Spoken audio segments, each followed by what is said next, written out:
Nesse vídeo nós iremos trazer para vocês um fato relevante de CESP, uma informação relacionada a Eternit, uma informação relacionada a Itaúsa e um comunicado ao mercado de IRB Brasil. Então vamos ao vídeo. Salve, salve investidores! Como é que vocês estão? Sempre lembrando que eu deixo livros aqui na descrição caso você queira se aprofundar ainda mais. E minutagem também aí na descrição. E se você puder ser membro e apoiar o canal ainda mais, apenas R$ 2,99 por mês você vai ter acesso à minha carteira semanalmente, é o que estou fazendo. Então vamos lá, começando pelo fato relevante de CESP, em continuidade aos diversos fatos relevantes que ela já trouxe e eu trouxe aqui para você no canal, sobre a sua reorganização societária, que vai ensejar a sua incorporação, a companhia tem então a informar o seguinte: foi então formado seu comitê especial, independente da companhia, para negociar com a administração de sua controladora, que é a VTRM Energia Participações S.A., a operação de incorporação da totalidade das ações da CESP pela VTRM, excluídas as ações que, na data da incorporação, sejam já de titularidade da VTRM, ou estejam na tesouraria da CESP, ou que tenham sido objeto de exercício de direito de retirada dos acionistas. E aí o Conselho de Administração, em reunião realizada no dia 21 de janeiro, aprovou as seguintes matérias: a celebração entre a companhia e sua controladora, a VTRM, um instrumento particular de protocolo e justificação de incorporação das ações, que disciplina, entre outros assuntos, a convocação da Assembleia Geral Extraordinária, que vai se realizar em primeira convocação no dia 15 de fevereiro de 2022, para deliberar a respeito desse contrato, quem seja a saída da companhia do segmento de nível 1 de governança corporativa da B3 e demais matérias relacionadas a esse assunto. Segundo esse contrato, esse protocolo de justificação, para otimizar o valor de mercado das ações da VTRM, estimulando a liquidez e menor impacto nas oscilações da cotação, depois da operação VTRM e antes da consumação da incorporação das ações, será realizado um grupamento de ações da VTRM, de modo que cada 4,25 ações da VTRM serão agrupadas em uma ação, sem alteração da cifra do capital social. Então vai ter esse grupamento aqui das ações da VTRM, 4,25 vai se tornar apenas uma ação. É o contrário de desdobramento, que é você fracionar em várias ações. E aí, com a consumação da incorporação das ações, os acionistas da empresa receberão em substituição às ações incorporadas novas ações ordinárias e preferenciais de emissão da VTRM. As ações preferenciais resgatáveis da VTRM serão imediatamente e obrigatoriamente resgatadas, com pagamento em dinheiro aos acionistas. Então você, acionista de CESP, esteja muito ciente disso. Com a consumação da incorporação das ações, a CESP será convertida em subsidiária integral da VTRM, passando a totalidade das ações de sua emissão em circulação a ser de titularidade da VTRM. Subsidiária é justamente uma companhia que é pertencente a outra, sem qualquer alteração do seu capital social. Então o próximo passo agora é a Assembleia Geral, que vai acontecer no dia 15 de fevereiro, para deliberar sobre essa incorporação definitivamente e demais matérias desse contrato, protocolo e justificação. Em relação à Eternit, ela publicou o edital de Assembleia Geral Extraordinária, que é uma assembleia convocada para deliberar determinado assunto mais urgente da companhia, extraordinário. Essa assembleia será no dia 16 de fevereiro, às 11 horas, será realizada de forma completamente digital e vai ter como finalidade o quê? Ratificar, ou seja, confirmar a aquisição da totalidade do capital social da Confibra, que recentemente a companhia comprou a Confibra, pelo valor de 85 milhões de reais, a aquisição do imóvel na mesma localidade pelo valor de 25 milhões de reais e uma parcela de 10 milhões de reais, a depender do atingimento de determinadas metas financeiras referentes a 2022. E ratificar ainda a nomeação e contratação da Apsis Consultoria Empresarial Limitada, que vai ser a empresa especializada responsável pela elaboração do laudo de avaliação da Confibra. E aí, obviamente, a Assembleia vai deliberar sobre a aprovação do laudo e também a autorização para que os diretores da companhia da Eternit pratiquem todos os atos necessários para a aquisição da Confibra, porque os diretores não têm autonomia para promover aquisições, eles têm que ter a aprovação da Assembleia. Como a Eternit tem apenas ações ordinárias, todos os acionistas podem participar da Assembleia, caso queira. Continuando, em relação à Itaúsa, ela publicou seu relatório estratégico, trazendo algumas informações aqui para relembrar o que aconteceu em relação à Itaúsa e suas controladas. E aqui ela lembra que vai ter, no dia 14 de fevereiro, a divulgação dos resultados do quarto trimestre de 2021, dia 15, teleconferência de resultados, a Assembleia no dia 29 de abril, aí ela já publicou o calendário aqui, ó, 16 de maio, resultado do primeiro TRI de 2022, aí no dia 15 de agosto, segundo TRI, e 11 de novembro, terceiro TRI. Aí relembra aqui que a Itaúsa, Dexco e Itaú Unibanco passaram a integrar o índice ICO2 da B3. A Alpargatas e o Itaú entram no novo IGPTW da B3, outro índice de sustentabilidade. Informa que a Alpargatas anunciou que foi concluída a venda da sua participação na marca Osklen, correspondente a 60% do capital capital social. Essa venda foi feita ao grupo DASS, que tem os direitos sobre as marcas Fila e Umbo Brasil. A Osklen foi avaliada em 400 milhões de reais e a transação envolve o pagamento de uma parcela fixa de 300 milhões, dividida em 3 parcelas de uma variável de 100 milhões, cujo pagamento vai ocorrer nos períodos de 2022 e 2023. Essa aquisição ainda pende de aprovação pelo CAD. E aí aqui a Itaúsa informa sobre as frações da Itaúsa em decorrência da bonificação de 5% que foi anunciada em dezembro do ano passado. Lembrando que para cada 20 ações, uma nova ação seria dada ao investidor. Mas aqueles que tiverem frações de ações em contas da mesma titularidade em corretoras diferentes, então eu tenho uma fração na Clear e outra na Rico, por exemplo, e que unificadas resultem em uma ação da mesma espécie, ainda podem ser transferidas para uma das corretoras, unificando e não tendo mais uma fração. Isso pode ser feito até dia 26 de janeiro de 2022. Após esse período, as sobras resultantes dessas frações serão separadas, agrupadas em números inteiros e depois vendidas na bolsa de valores. E aí o dinheiro, obviamente, vai ser pago na conta do acionista. Prosseguindo, a IRB apresentou um comunicado ao mercado sobre o seu relatório periódico mensal, que é enviado à SUSEP por meio do formulário de informações periódicas relativo ao mês de novembro de 2021. Então, o que nós temos? Em relação ao prêmio emitido no mês, que são as apólices emitidas, isso totalizou 706 milhões de reais em novembro, só em novembro, em linha com o valor apresentado em novembro de 2020, de 709 milhões, sendo 432 no Brasil e 273 milhões no exterior. Então, houve uma queda aqui nos prêmios emitidos de 11%. No acumulado do ano de 2021, o prêmio foi de quase 8 bi, uma redução de 10,9% em relação ao acumulado de 2020. Lembrando que a redução dos prêmios no exterior está em linha com a nova estratégia da companhia de focar apenas no Brasil,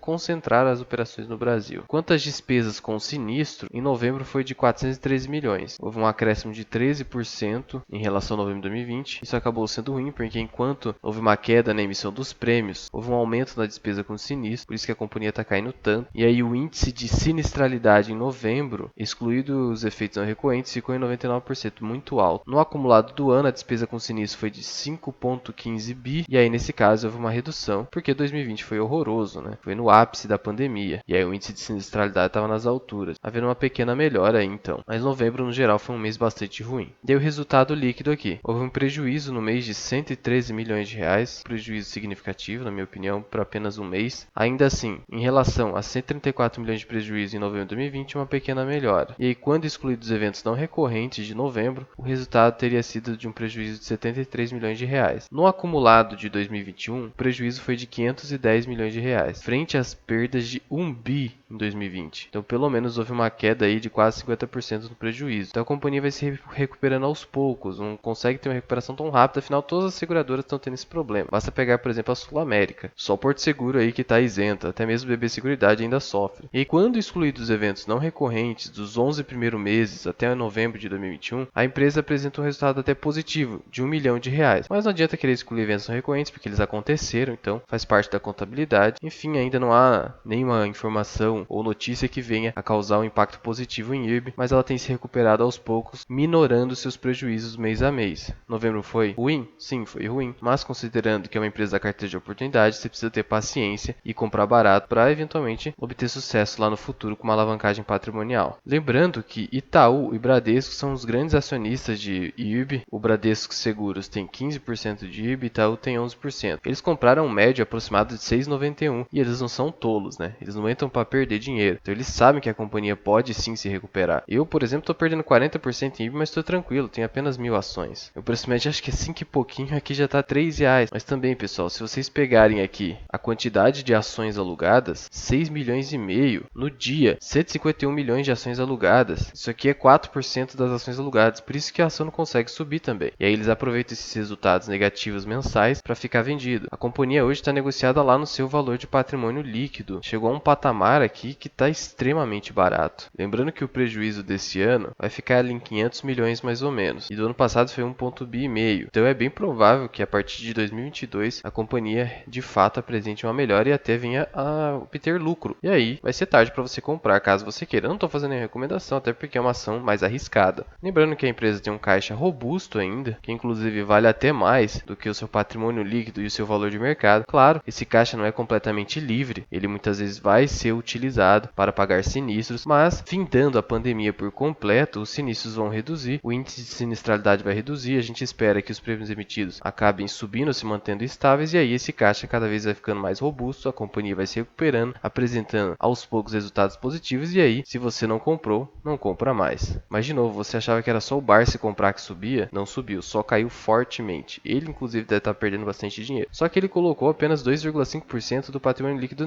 nessa ação. Eu também coloquei mais ou menos isso, porque de novo, não é ação da carteira previdenciária. Pode se tornar um dia. Mas já vai deixando aqui nos comentários. Você continua investindo no IRB ou já zerou a posição? Investe em alguma das empresas desse vídeo? Muito obrigado por ter ficado comigo até aqui. Eu sou o Luan, esse aqui é o canal Mirar Investing. Até o próximo vídeo. Fui!